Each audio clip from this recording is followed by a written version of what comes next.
오늘 성령 강림주일에 나가의 다락방에 임하였던 성령님의 놀라운 역사, 그 임재 현장의 말씀을 우리가 본문 말씀과 같이 부여받았습니다.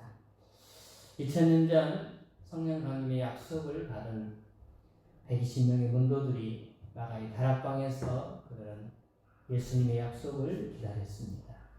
그 약속은 구약의 요엘 세대에서부터 이미 하나님으로부터 부여받은 약속이었습니다. 또한 예수님께서도 약속하셨고, 그리고 세례 요한을 통하여서도 약속하였던 그 언약의 약속입니다. 오늘의 말씀은 바로 그 언약의 말씀, 그 약속의 말씀이 성취된 현장을 우리에게 보여주고 있습니다.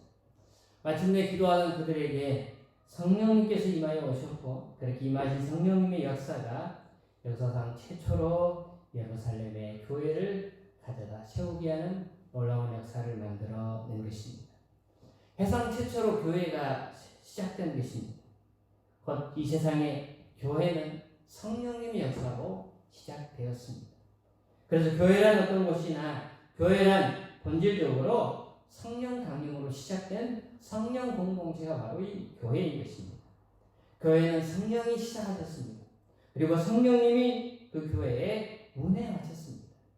그리고 그 교회는 성령과 밀접한 관계가 있는 곳이 바로 교회가 되었습니다.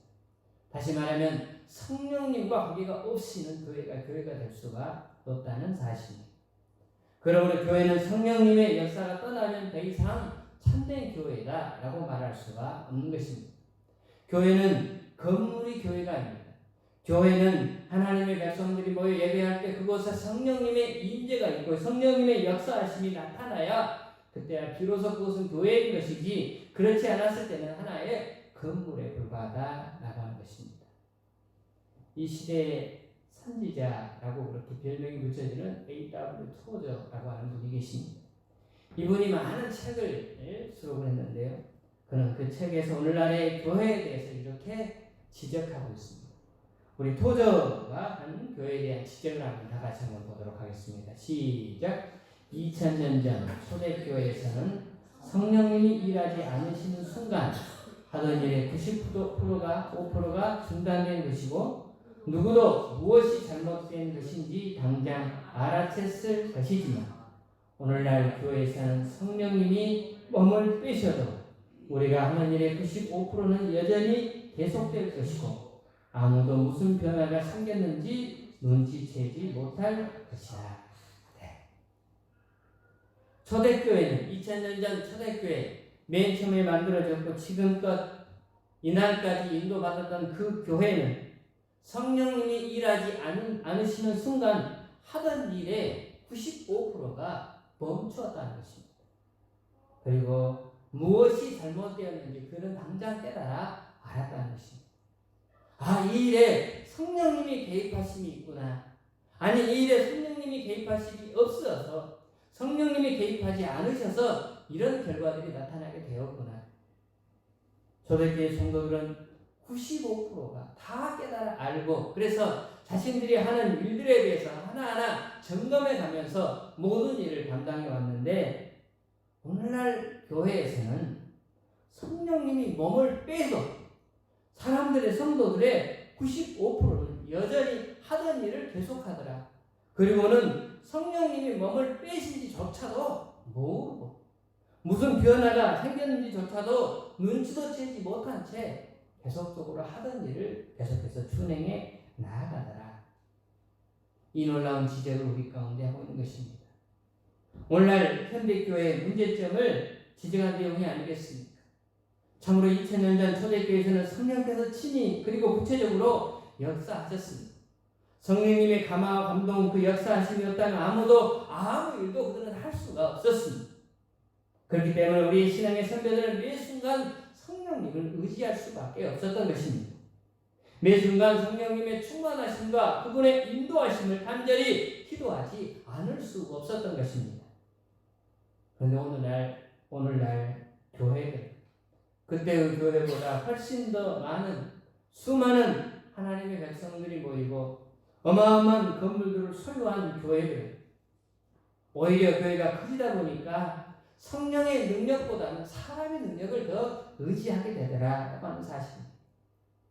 인간의 지식, 인간의 계획, 인간의 노력을 더 의지하게 된 게 오늘날의 교회라고 꼬집고 있습니다. 그래서 오늘날 교회 지도자들은 성령 충만을 간절히 갈망하지도 않는다는 것입니다. 오늘날 교회 지도자들은 그래서 성령의 충만을 간절히 갈망하면서 매달 하나님 앞에 기도해야 되는데 몇 명 둘러앉아서 수뇌부들끼리 둘러앉아서 여러 가지 많은 지식적인 조합들을 가지고 하나님의 교회를 이끌어 가더라 라고 하는 지적을 하고 있는 것입니다.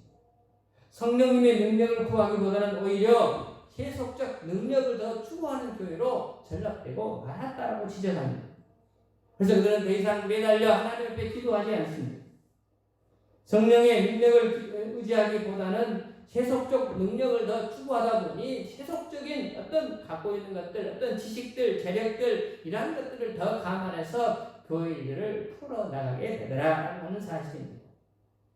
그래서 오늘날 교회들은 겉으로는 성장하고 겉으로는 커 보이지만 대단해 보이지만 실상은 실속 없는 텅 빈 강정과 같은 영적인 파워들을 전혀 발휘하지 못하고 있는 게 오늘날의 현대교회다라고 그렇게 지적하고 있는 것입니다.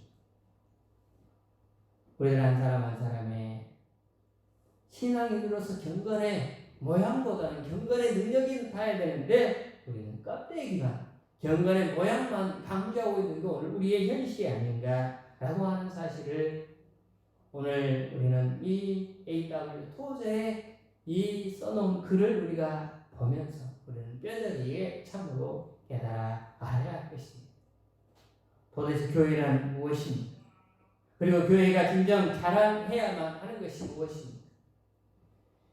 자랑해야만 하는 유일한 자랑거리는 도대체 무엇이어야 한다는 것입니까? 교회는 돈이 아니라는 사실입니다. 교회의 자랑은 그럴듯한 건물도 아니라는 사실입니다. 교회의 자랑은 얼마나 모이느냐 이것도 아니라는 것입니다. 교회는 모이는 사람들의 외적인 면면도 아니라는 것입니다. 교회의 자랑은 어떤 정치적인 영향력도 아니라는 것입니다. 교회의 자랑은 오직 경건의 능력이어야 하고 거룩한 성령님의 역사하심이 어떻게 나타나느냐라고 하는 것이 교회의 자랑이어야 한다는 것입니다.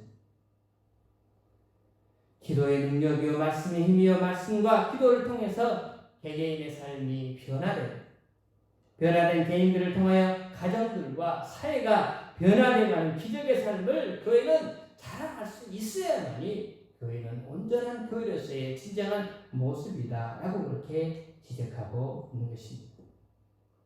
안타깝게도 오늘날 교회는 참으로 안타까운 현재의 모습들을 우리는 참으로 씁쓸하게 받아들일 수밖에 없습니다. 저는 가보진 않았지만 누군가 글을 통해서 이런 글을 보게 되었습니다. 독일의 루벡이라고 하는 교회에 보면 낡은 벽돌판에는 다음과 같은 글들이 쓰여져 있더라라고 그렇게 기록하고 있습니다. 그 교회에 누군가 써놓은 잡자미상의 글을 한번 다 같이 한번 보도록 하겠습니다. 시작. 주님은 말씀하십니다. 너희는 나를 주라 부르면서 따르지 않고 나를 빛이라 부르면서 우러러보지 않고 나를 길이라 부르면서 따르지 않고 나를 슬기라 부르면서 배우지 않고 나를 의롭다 부르면서 두려워하지 않으니 그런즉 이제 내가 너희를 꾸짖어도 나를 탓하지 말아라. 독일에 있는 한 시골의 루벡이라고 하는 곳에 어느 한 교회 벽판에 이런 글이 쓰여져 있더라는 것입니다. 사람들은 나를 주라고 부르는데 주라고 부른다면 주인이라면 종으로서 우리는 당연히 그분을 따라야 되는데 따르지 않는다는 것입니다. 그분을 빛이라고 말은 하면서 그분을 우러러 바라보지도 않는다는 것입니다. 내가 당연히 따라야 될 길이라고 부르면서 따르지 않고 그분이 슬기라 지혜라고 부르면서 그분을 통해서 배우지 않고 나를 의롭다고 부르면서 주님을 의롭다고 부르면서 그분을 두려워하지도 않는다는 것입니다. 그러니까 이제 내가 너희를 꾸짖어도 너희들은 나를 탓하지 마라. 작자미상에 누군가가 써놓은 글이지만 참으로 많은 생각을 하게 만드는 그런 글귀를 우리가 만나보게 됩니다. 사랑하는 성도 여러분, 여러분의 신앙생활은 어떻습니까? 나는 오늘 어떤 모습으로 신앙생활을 하고 있습니까? 오늘 나는 어떤 모습으로 하나님을 섬기고 있습니까? 혹시 나의 똑똑한 머리를 자신의 경험을 더 중시하고 상식만을 믿고 그렇게 살아가고 있지는 않습니다. 그러면서 오늘도 살아계셔서 우리에게 말씀하시는 주님의 세미한 음성을 들으려고도 하지 않는, 그 주님의 음성을 들으려고 갈망하거나 또 노력도 하지 않는 그런 신앙의 삶을 우리는 행하고 있지는 않는 것입니다. 사랑하는 여러분, 우리가 가졌으면 얼마나 가졌습니까?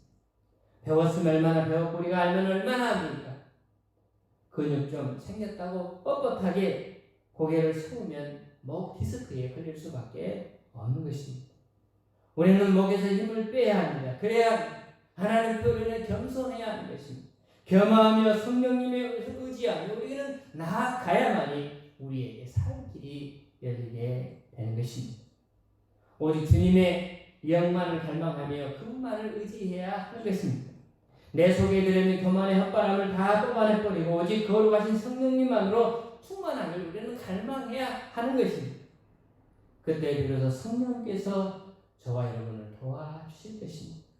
그때 우리를 통하여 성령께서 영광 받으시게 되실 것입니다.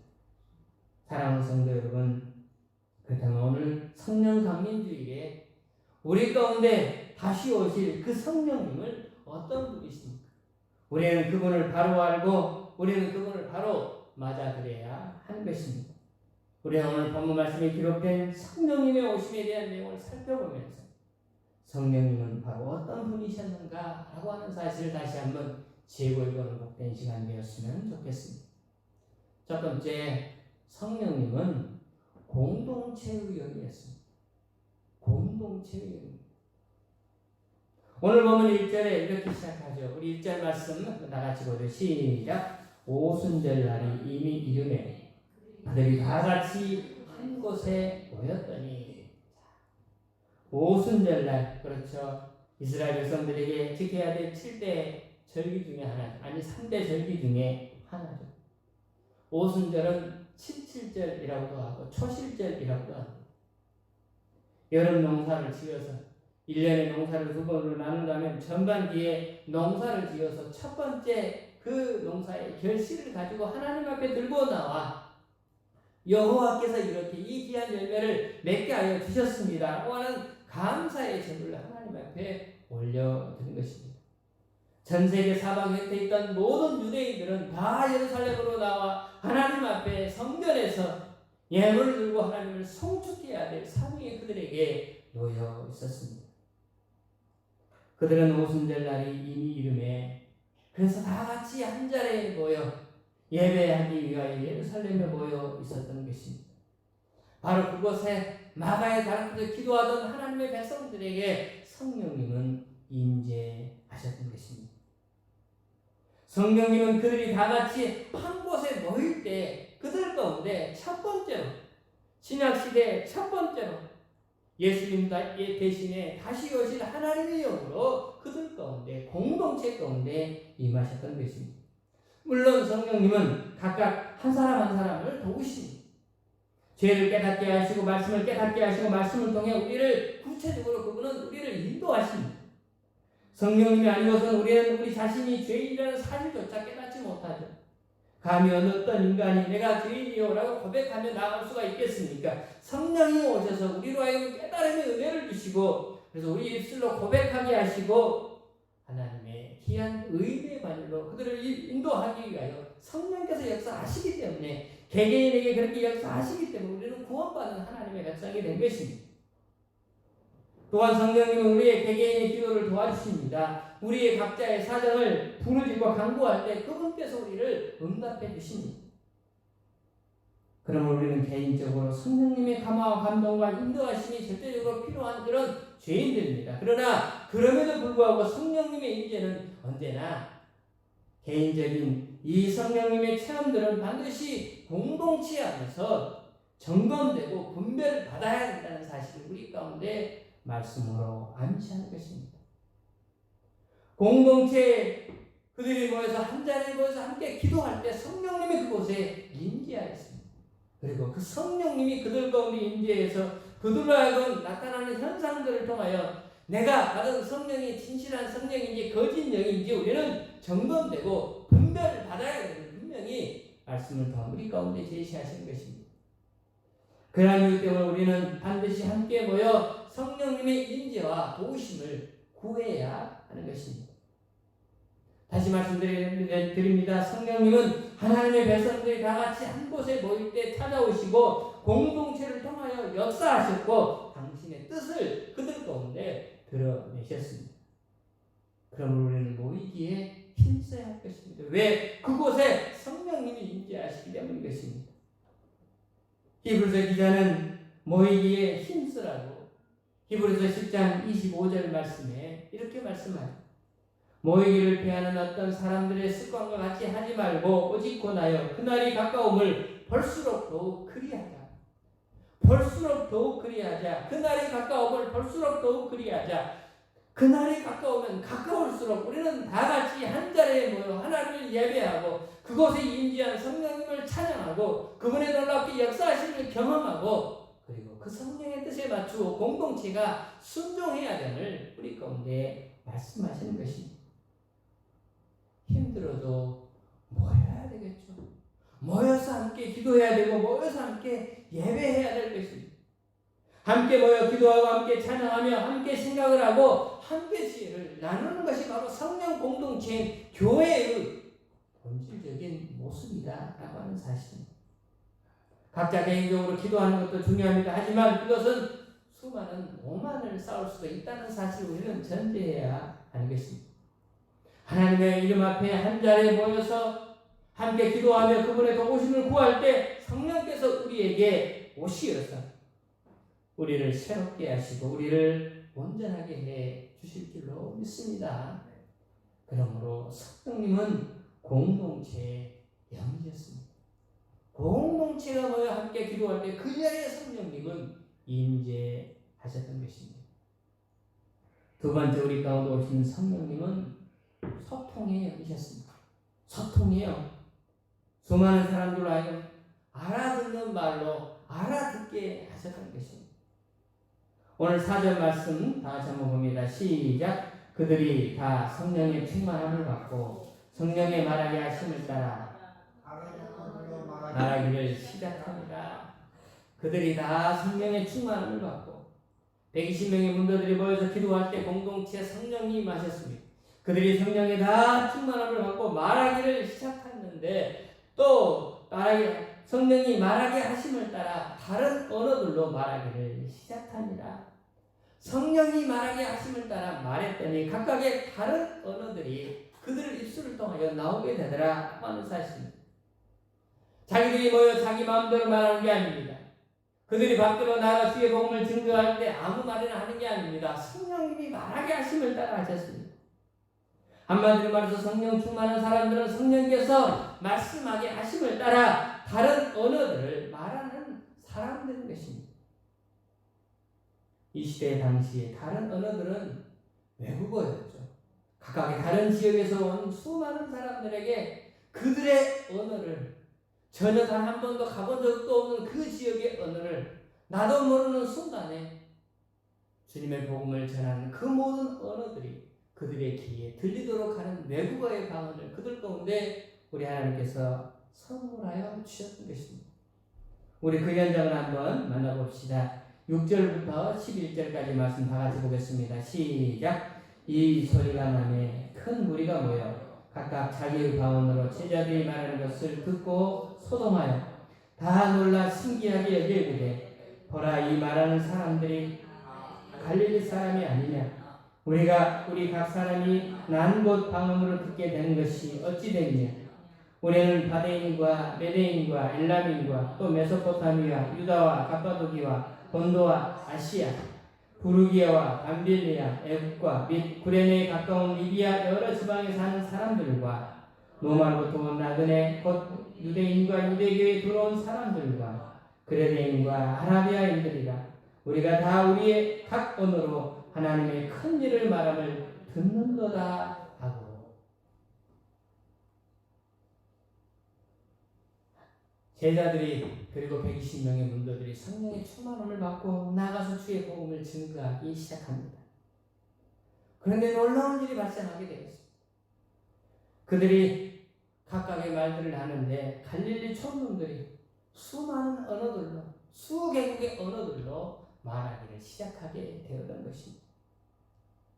각 사람이 각 난고 방언으로 듣게 되는 것이 어찌되냐. 그들은 놀라서 아니 저 사람들이 우리말을 하는 게 어찌 되느냐.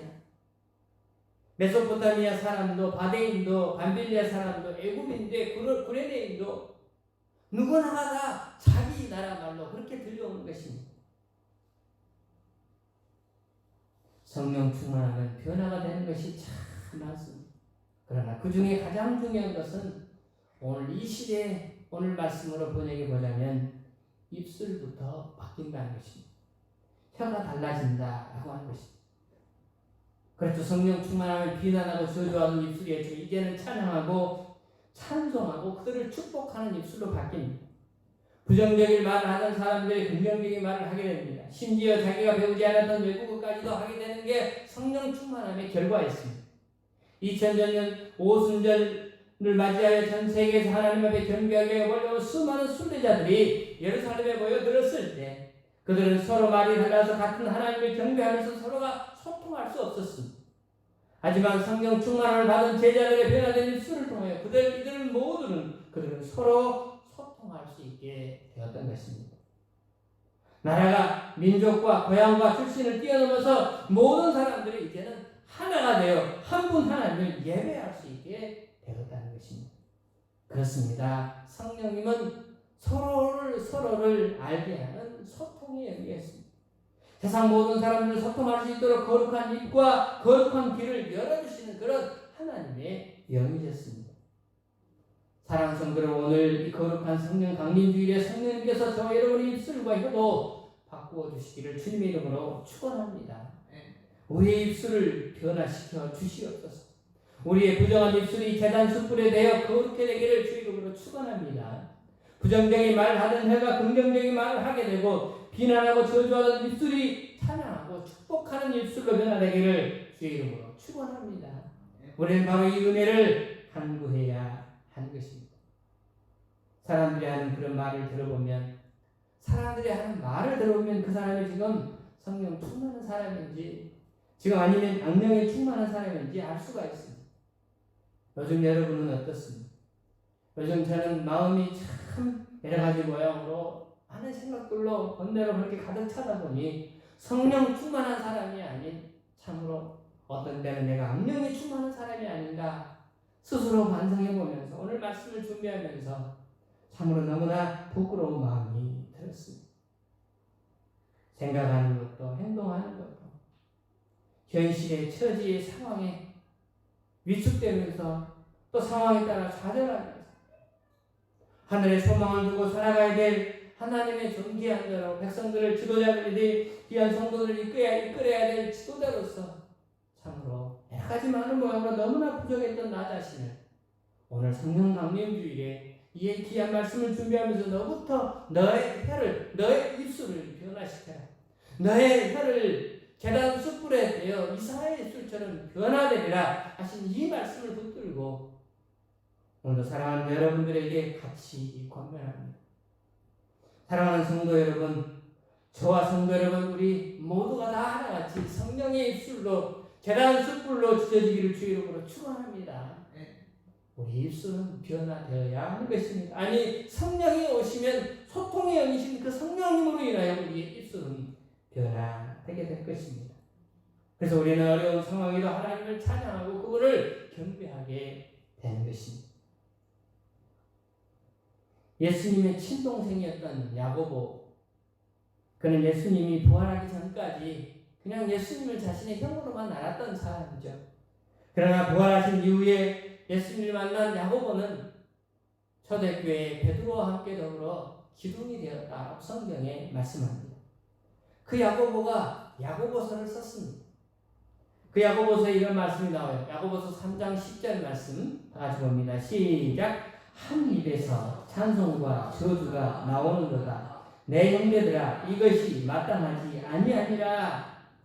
한 입에서 때로는 찬송이 나오지만 때로는 저주가 나온다. 그런데 이것은 우리에게, 내 형제들에게 마땅하지 않다. 하나님의 백성들에게, 하나님을 믿는 우리에게, 우리 입술에서 찬송이 나오다가 저주가 나오다가 두 언어가 나오는 것은 우리에게 마땅하지 않다는 것입니다. 예수님도 말씀하셨습니다. 마태복음 12장 37절 말씀 다 같이 합니다. 시작. 내 말로 의롭다함을 받고 내 말로 정죄함을 받으리라. 네 말로, 내가 하는 내 말로 너는 의롭다함을 받게 되지만 또 반면에 네 말로 너는 정죄함도 받을 것이다.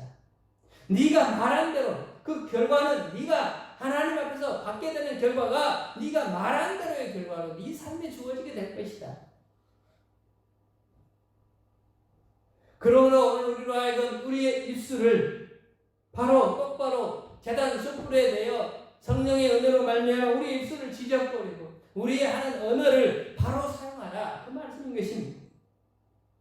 의롭다 하는 말로만 사용을 받으라는 것입니다.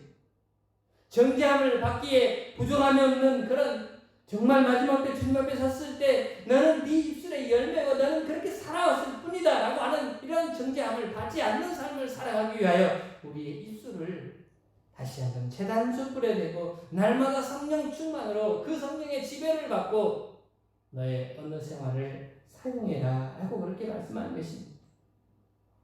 무서운 말씀이죠. 그래서 우리는 말 조심히 해야 하는 것입니다. 의견은 서로 다를 수 있습니다. 하지만 근거 없는 소문으로 서로를 비난하는 것은 결코 하나님이 원하시는 것이 아닌 것입니다. 피차 참으로 조심해야 할 것이다 라고 그렇게 말씀하십니다.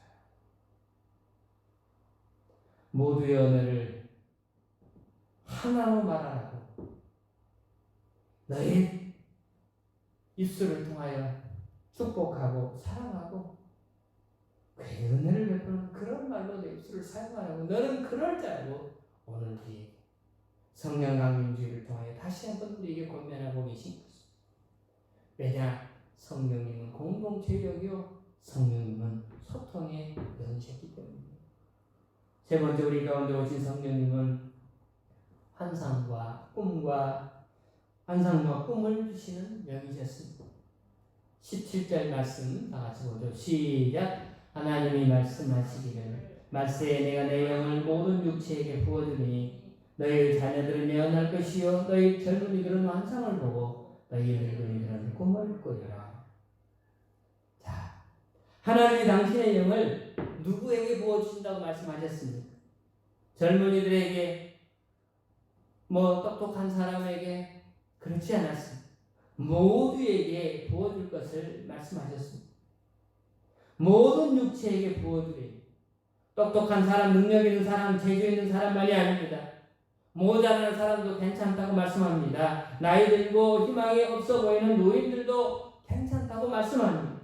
재주 없는 사람도 괜찮다고 말씀합니다. 모든 육체에게 부어줄 것이라고 말씀하셨습니다. 오늘 예배에 참석하신 여러분, 우리 모두가 다 하나님의 영이 부어주시는 하나님의 당사자들이시라는 것입니다. 아멘입니까? 하나님의 영이 우리에게 부어질 때 어떤 일이 일어났습니까? 너희 자녀들은 예언할 것이 너희 젊은이들은 환상을 보고 너희 늙은이들은 꿈을 꾸리라.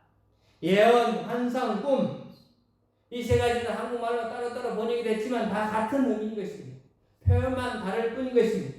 다시 말하면 젊은이들에게 보여준 환상과 노인들에게 주시는 꿈이 똑같다라고 하는 것입니다. 자녀들은 예언하지만 부모들은 예언 못한다 그런 뜻이 아닌 것입니다.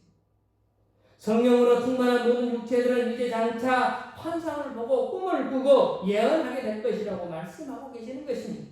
그렇습니다. 성령께서 임하시면 성령의 충만함을 받으면 완전히 새로운 세상, 하나님께서 장차 만드실 세상을 바라보며 위대한 꿈을 꾸게 되어 있다는 것입니다. 나이에 상관없이 그런 꿈의 사람, 꿈꾸는 사람이 된다라고 하는 것입니다. 히브리적 개념에 청년이라는 단어가 있습니다. 히브리적 개념의 청년은 어떤 사람이냐? 싸움에 나갈 만한 사람. 적이 쳐들어왔을 때 그 적을 맞서서 물리칠 수 있을 만한 그런 사람인 것입니다. 성경에 구약 성경에 20세 이상의 싸움에 나갈 만한 사람을 숫자로 그렇게 썼습니다. 그렇다면 나이 든 분은 싸움에 나가지 못하느냐? 그렇지 않죠. 85세의 나이 갈렙도 자신에게 약속해진 그 땅을 쟁취하기 위하여 그는 무성한 숲으로 그는 뛰어들어갔습니다. 그러면서 내 나이 85세지만 나는 청춘이다 라고 소리치며 나아갔던 것입니다. 청년은 그러므로 어떤 사람들의 청년이냐? 꿈을 잃지 않는 자가 청년인 것입니다. 나이와 상관이 없습니다. 그러나 젊다고 20대라고 이미 왕성한 그런 청춘이라고 그가 청년이냐? 그렇지 않습니다. 꿈이 없다면 그는 청년이 아닌 것입니다. 하나님의 사명, 그에게 부여된 사명을 붙들고 나는 이 사명을 감당해 나아가리라 큰 소리 치며 나아가는 자가 청년이고 바로 그런 자에게 성령의 충만함을 통하여서 꿈을, 비전을, 미래를, 내일을 주신다라고 약속하신 것입니다. 그렇습니다. 성령이 임하시며 성령의 충만을 받으면 완전히 새로운 세상, 하나님께서 장차 만들 세상을 바라보며 원대한 꿈을 꾸며 나아가는 사람인 것입니다. 오늘 우리의 형편, 나의 현실, 이것들을 바라보지 않고 그것들을 뛰어넘어 계시는 하나님을 바라보며 그 하나님이 나를 통하여 주시고자 하는, 이루시고자 하는 그 소망에 붙들려 나아가는 자가 청년이요. 그가 바로 성령에 충만한 사람이요. 그런 자에게 하나님의 뜻을 성령을 통하여 부여하신 것입니다. 그러므로 성령의 사람은 꿈을 꿉니다. 성령의 사람은 비전을 품습니다. 현재 상황, 주어진 여건, 수많은 어려움들이 우리 앞에 도래하게 될지라도 그 뒤에 있는 하나님의 능력을 의지하며 꿈을 꾸고 앞으로 전진하며 나아가는 것입니다. 하지만 사탄은 그 꿈을 빼앗아가는 존재죠. 우리의 꿈을 잃게 만듭니다. 그리고 암흑 속으로, 좌절 속으로 낙담하게 그렇게 만드는 게 사탄의 전략인 것입니다. 오늘 저와 여러분 모두는 하나님께서 청년으로 부르셨습니다. 우리로 하여금 하나님의 사명에 붙들려 그 사명을 감당할 자로 주님이 부르신 것입니다. 그러기에 우리는 우리 앞에 있는 현실 너머에 계신 하나님의 은혜를 갈망하며 우리는 하나님 주신 그 비전에 붙들려서 매일매일 성령으로 충만한 상태에서 주의 귀한 뜻을 부여잡고 그 꿈을 우리는 이룰 자로 주께서 부르셨음을 확신하며 나아가야 하는 것입니다. 우리의 처지는 어두컴컴한 상황 속에 있는 것 같지만 우리는 다시 꿈을 꿔야 합니다. 성령님은 분명코 이루어 주실 것입니다. 성령님은 반드시 우리의 꿈을 도와주실 것입니다. 우리가 있는 하나님 우리에게 꿈을 주시고 우리의 꿈을 이루어가시기 위하여 오늘 저와 여러분들을 부르셨다라고 하는 확신 가운데 사랑하는 여러분 거하셔서 날마다 성령으로 충만한 나날들이 되시기를 주님의 이름으로 축원합니다. 마지막으로 성령님은 변화의 영이셨습니다. 성령님은 우리의 입술과 언어를 변화시켜서 새로운 언어로 새로운 삶을 살게 하시는 그러한 분이셨습니다. 그래서 성령 충만을 받은 사람들의 가장 중요한 특징은 그의 삶이 변화되더라 라고 하는 사실입니다. 그것도 피상적인 변화가 아닙니다. 본질적인 변화입니다. 내면에서부터 변화되어 속이 뒤집어져서 자신만이 아니라 자신 주변에 있는 사람들을 변해시켜가는 하나님의 사람이 되더라 라고 하는 것입니다. 성령 충만을 받기 전에는 세상 것이 최고로 보였지만 성령 충만을 받고 보면 그 모든 세상의 것들이 별 볼 일 없는 것으로 변화되더라 라고 하는 것입니다. 전에는 돈 많아서 마음대로 할 것 다 하면서 사는 사람들이 부러웠지만 이제는 그들이 부럽지 않습니다. 전에는 죽음이 무서웠지만 이제는 죽음이 영생으로 들어가는 문임을 알기에 죽음 앞에서도 담대해지더라 라고 하는 것입니다. 전에는 오직 자신의 성공만을 꿈꾸며 살아왔지만 이제는 실패하더라도 주님 앞에서 그것도 성공일 수 있음을 믿게 되더라 라고 하는 것입니다. 전에는 언어가 부정적이고 비판적이었지만 이제는 긍정적이고 적정 사람으로 바뀌게 되더라 라고 하는 것입니다. 전에는 사랑해야 될 사람들 제대로 사랑하지 못했지만 성령을 충만을 받고 나면 미운 사람도 사랑할 수 있게 되더라 라고 하는 것입니다. 그렇게 성령을 받아 새로운 시각, 새로운 언어, 새로운 삶의 스타일로 바뀐 사람들이 바로 초대교회 성도들이었고 그들이 세웠던 교회가 바로 초대교회, 예루살렘 교회 공동체였던 것입니다. 그들의 성령의 능력으로 복음을 전하며 그 복음대로 구체적인 삶 속에서 살다가 보니 주변이 사회적 여건이 뒤집어지고 변화되더라. 그렇게 해서 로마 제국을 뒤집었던 사람들이 바로 초대교회 공동체 하나님의 백성들이었던 것입니다. 32세의 나이로 조선 땅에 선교사로 들어온 무어라고 하는 선교사님이 계십니다. 이 사람이 한국 서울에 곤당 지역의 교회를 세웠습니다. 곤당교회. 처음에 교회를 세울 때 곤당골 교회라고 했습니다. 이 사람이 이 교회 앞에 조그만 꼬마 하나, 봉준이라고 하는 꼬마가 그 교회를 다녔는데, 이 꼬마의 아버지가 백정이었습니다. 백정이니까 이름도 없었습니다. 그래서 교회에서 그 사람에게 백시 이렇게 불렀다고 합니다. 이 사람이 교회에 오게 된 배경은 장티푸스에 걸려서 죽어갈 위기 가운데 있을 때 죽음 직전에 에디슨이라고 하는 의료 선교사의 치료로 다 죽었던 목숨이 살게 되어서 그분의 전도로 교회를 오게 되었습니다. 이 백씨가 곤당교회 교인이 되어 교회에서 어느 정도 시간이 지나자 세례를 받아야 했습니다. 그런데 이름이 없는 거예요. 그래서 이름을 지어줬어요. 백씨가 아니고 박씨.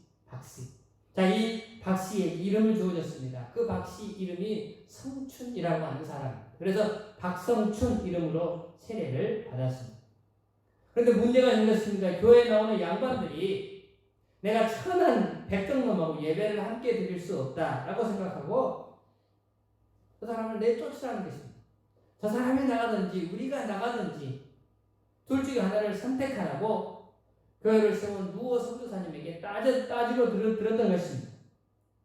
자, 백정놈이 나가면 우리가 교회를 나오겠고 그렇지 않으면 우리가 나가겠습니다. 근데 무어 선교사는 주님의 몸된 교회는 신분의 차이가 없다고, 그러니 그렇게 할 수 없다라고 거부했습니다. 그래서 양반들이 다시 협상을 합니다. 양반들은 맨 앞에 앉고 백정놈은 쫙 뒤에 앉고 그렇게 하자. 이 선교사님은 그것도 할 수 없다고 거절했습니다. 그러자 이 곤당골 교회 양반들은 밖으로 뛰쳐나가서 교회를 그들이 세웠습니다. 그 교회가 바로 홍문동 교회입니다. 난처해진 사람은 바로 백정이었던 박성춘 이 사람이겠죠. 자기 때문에 교회가 다 텅텅 비게 되었습니다. 대다수의 양반들이 교회를 떠나기 때문에 빈자리가 가득했습니다. 그래서 그때부터 목숨 걸고 전도하기 시작합니다. 백정이 전도한 사람이 어떤 사람들을 전도하겠습니까? 양반 전도하겠습니까? 그렇지 않죠. 시내 거리에 있는 백정들을 다 데려다가 교회에 채웁니다. 서울 시내도 부족해서 수원까지 가가지고 수원에 사는 백정들을 데려다가 그 교회에 채우는 것입니다. 세상에 우리 같은 백정들을 사람 대접해주는 그런 교회도 있다고, 우리 교회에 나오라고 해가지고 수많은 사람들이 그 교회에 모여들기 시작했습니다. 그런데 밖으로 나갔던 양반 교회가 문제가 생겼습니다. 그리고 교회가 와야 됐고 그 교회 교인들에게 어려움이 생기자 자신들의 잘못을 깨닫고 뉘우치고 돌아옵니다. 그리고는 곤당골 교회와 홍문동 교회가 합쳐집니다. 그때 바로 1908년 그 교회가 바로 오늘의 승동교회가 된 것입니다. 몇 년 뒤에 이 승동교회 그 백정이었던 박성춘 씨가 그 교회에서 백정들이 다수 다니다 보니까 장로 투표를 했는데 되겠어요 안 되겠어요? 장로 투표에 당선이 된 것입니다. 하지만 이 양반들은 그 장로의 투표에 당선된 그 박성춘 씨를 거절할 줄 알았는데 그리하지 않고 그를 받아들입니다. 그리고는 또 그 교회에서 왕족이었던 이재영이라고 하는 사람도 장로가 되었습니다. 이 승동교회는 당시로서는 상상도 못할 일이 벌어진 것입니다. 왕족과 백정이 예수 그리스도의 이름으로 예수 그리스도 안에서 한 형제가 되어 아름다운 교회의 장로, 지도자가 되어 교회를 다스리게 되었던 것입니다. 우리나라에 110년 전에 이 땅에서 상상도 못했던 사회적 개혁, 혁명적인 사건이 교회 안에서 나타나게 되었습니다. 이런 일이 어떻게 가능했겠습니까? 사람이 한 게 아니죠. 사람의 생각으로 그럴 수 없죠. 어찌 신분 차이가 하늘과 땅 차이인데 양반하고 백정하고 아니 왕족하고 백정하고 같은 레벨에 같은 반열에 설 수가 있겠습니다. 성령님은 우리를 새롭게 하시는 변화의 영이셨습니다. 그래서 바로 그 교회 사람들을 교육시켰다는 것입니다. 또한 성령님은 우리를 깨끗게 하시는 거룩한 영이십니다. 그분은 공동체의 영이요, 소통의 영이요, 꿈을 주시는 영이요, 변화의 영이 바로 성령이셨습니다. 다시 말해서 성령님은 우리를 온전케 하시는 전능하신 하나님이신 것입니다. 그분이 오시면 죽었던 땅에 생명의 씨앗이 움뜨고 마른 가지에 싹이 나는 그분이 임하신 우둔한 머리가 지혜를 얻고 강팍한 마음에 따뜻한 사랑의 역사가 일어납니다. 그분이 오시면 우리의 가정에 하나님의 역사가 나타납니다. 그분이 오시면 우리 육체의 질병들이 떠나게 됩니다. 그분이 오시면 문제들이 해결받게 됩니다. 아니 그분이 오시면 육체의 질병이 있더라도 문제들이 여전히 존재하더라도 불구하고 우리는 기쁨의 사람, 감사의 사람, 행복의 사람으로 변화되더라 라고 하는 것입니다. 이것은 혁명적인 하나님의 역사입니다. 교회는 좋은 생각을 가진 사람들이 모여서 벌이는 사회개혁 운동이 아닙니다. 교회는 살아계신 하나님의 이기적인 인간, 자기중심적인 인간, 세속적인 인간, 타격적 인간들에게 임하셔서 그들을 뒤집어 엎어 깨끗하고 정결한 하나님의 백성으로 변화시켜서 그들을 세워가시는 성령 공동체가 바로 교회였던 것입니다. 오늘 우리 한 사람 한 사람 그리고 이곳에 임하신 성령님은 우리 교회를 바로 그런 교회로 세워가실 목적으로 주께서 이 자리에 세워주신 줄로 믿습니다. 요한 웨슬레라는 사람이 이런 기도를 하나님 앞에 해야 합니다. 우리 마지막으로 요한 웨슬레의 기도를 함께 큰 소리로 읽고 말씀을 마치도록 하겠습니다. 다 같이 요한 웨슬레의 기도를 다 같이 합니다. 시작. 오 위로부터 오시는 이시여 내 초라한 마음의 제단 위에 성스러운 사랑의 불꽃을 붙여주실 하늘의 불이시여 당신의 영광을 위하여 꺼지지 않는 불꽃으로 내 마음에 불타오르소서. 예수 그리스도시여 당신을 위하고 일하고 말하고 생각하도록 나의 마음을 주관하소서. 나로 거룩한 불을 지키게 하시고 내 안에 당신의 은사를 불릴 듯 하게 하소서.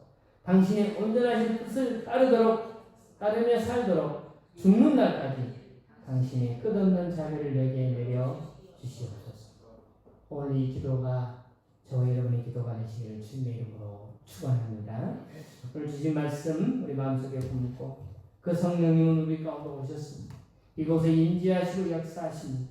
우리는 그 성령님을 의지하며 나아가게 될 때 우리는 이 땅의 삶의 모든 현장에서 성령 충만한 감동과 은혜 속에 하늘의 은혜를 누리며 살아야 될 줄로 믿습니다. 우리 시간은 185장 찬양으로 나가도록 하겠습니다.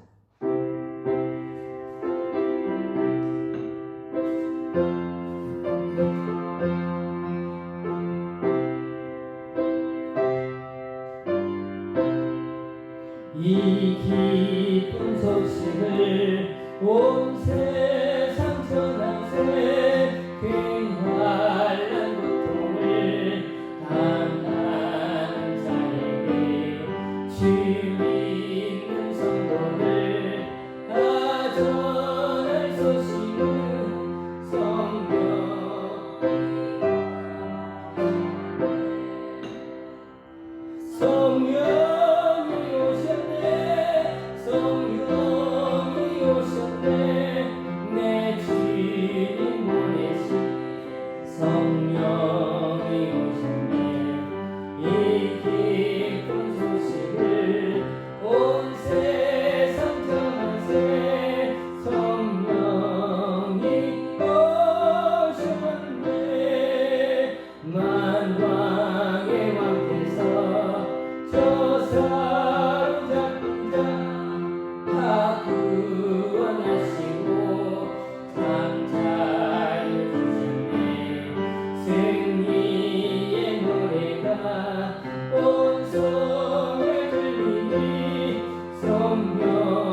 하시고 도와주시고 역사하여 주신 줄로 믿습니다.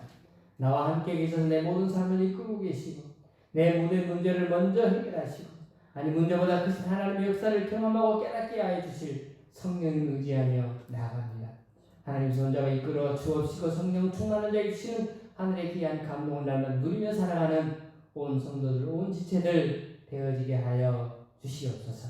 문제 때문에, 역경 때문에, 환난 때문에, 어려움 때문에 좌절하는 인생이 아니라 미래를 내다보고 꿈을 주시고 희망을 주시고 하나님의 비전아리가 되어 날마다 청년으로 청춘으로 하나님의 사명 생에 맞추는 순간까지 감당해 나가는 하나님의 사람들 되게 하여 주시옵소서. 그 일을 준행해 나갈 때 하나님의 역사하시며 당신의 권능을 드러내보여 주실 줄로 믿습니다. 내 삶 속에 기적으로 인도하여 주시옵소서. 우리의 가정에 기적으로 역사하여 주시옵소서. 우리 교회에 하나님의 권능으로 역사하여 주시옵소서.